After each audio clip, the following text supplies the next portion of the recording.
एक बार कहीं एक गधड़ो थो गधड़ो गधो गधो तो वो गधो ऐसे सूखी घास चरी रह्यो थो। तो एक घोड़ा ने देखियो कि यो गधो अहियाड़ी सूखी घास चरी रह्यो ने अहियाड़ी लीली घास बहुत जोरदार है। तो हूँ एक राय दी दूँ कि भैया यार सूखी घास तो बाद में चर लीजिए, अभी यह लीली घास जो मज़ेदार घास है, मीठी मीठी घास है, इसका आनंद ले ले यार। तो वो घोड़ो गयो ना गधा के कि भैया या सूखी घास मत चर, वह लिल्ली घास चर ले लिल्ली। तो गधा कदो कहीं अरे के थक कहीं यार, लिल्ली थोड़ी नीली घास है वह ने मारते सूखी चरनी व नीली घास नहीं चरनी। तो घोड़ा ने क्यों दादा वा नीली नहीं है हरी है। दो में खूब बहस हुई, चार छे दूसरा भी वन का जानवर ना भेड़ा हुई गया कि यार तुम है नी आपस में मत लड़ो, तुम राजा साफ करने चलो अपना शेर साफ करने, तो वीर अपनों न्याय कर देगा तो मालूम पड़ जाएगी कि घास नीली है कि हरी है। तो घोड़ों गदड़ों बाकी जानवर सब गया राजा साहब का दरबार में आने के बताओ मने कि क्योंकि सूखी घास मत चर लिल्ली चर ले।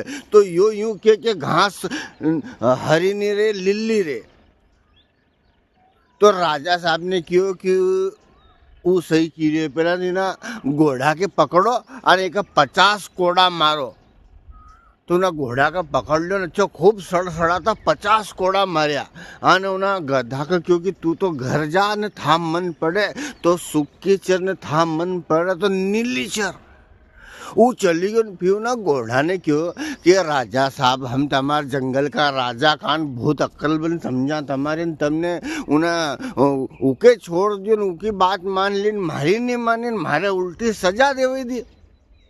तो राजा ने क्योंकि सजा थारे इन्हीं बात की नहीं देवाड़ी है कि घास हरी रही कि नीली रही, जब थका मालूम है कि वो गद्दो है तो ना गद्दा से बहस क्यों करी तने, गद्दा का मुंडे क्यों लाग्यो तू। क्योंकि गद्दा को तो काम है जहाँ भी जाए वे दूसरा की कोई की चलने भी नहीं दे, दूसरा की कोई की सुने भी नहीं, और वे उनकी चीमा चालू रही।